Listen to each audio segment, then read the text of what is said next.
उंगली से काट कर रक्त का चढ़ावा किया और तेल का एक दीपक भी जलाया। तुम्हारा बदला पूरा हो गया है, तुम अब शांत हो जाओ। गांव वालों को मत मारो, जिनको मारना था उन्हें तुम मार चुकी हो। गांव में हो रहे इन हादसों को 3 महीने बीत चुके थे और आज से 3 महीने पहले एक रात काले कपड़ों में अपना चेहरा ढकी हुई एक स्त्री रात के 2:30 बजे कुएं के पास एक यज्ञ कुंड जलाए बैठी थी। यज्ञ कुंड के पास एक मुर्गा जिसके हाथ पैर और चोंच को रस्सियों से बांधा गया था। नरकंकाल की खोपड़ी में किसी जानवर का रक्त भरा हुआ था। वो उस रक्त का छिड़काव बार बार यज्ञ कुंड में कर रही थी और बड़ी ही धीमी आवाज में कुछ मंत्रों का उच्चारण भी कर रही थी। तुम्हें जागृत होना पड़ेगा। तुम्हें जागृत किए बिना आज की रात मैं यहाँ से नहीं जाऊंगी। बलि स्वीकार करो। उसने उस बंधे हुए मुर्गे को उठाया और धारदार चाकू से उसकी गर्दन को एक झटके में अलग कर दिया। उसकी आहुति उसने यज्ञ कुंड में चढ़ा दी। तभी वहां एक अजीब सी सिहरन उठी।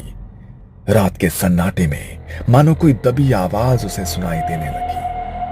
कुएं के भीतर से मानो किसी की आत्मा निकलकर बाहर आ गई हो। उसने पीछे मुड़कर देखा तो घूंघट ओढ़े एक औरत उसके सामने खड़ी थी।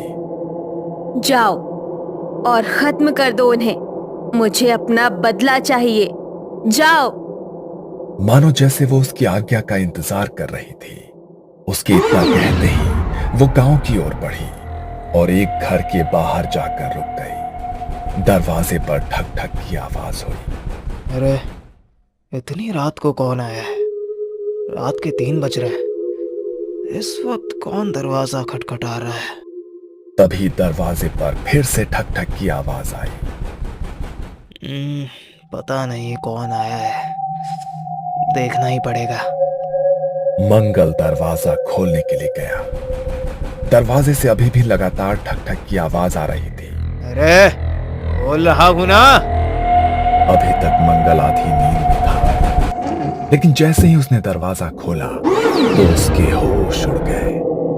उसके सामने घूंघट ओढ़ी हुई वही औरत खड़ी थी, लेकिन जैसे ही मंगल ने उसे देखा तो हवा के झोंके से उसके चेहरे से उसका घूंघट सरक गया।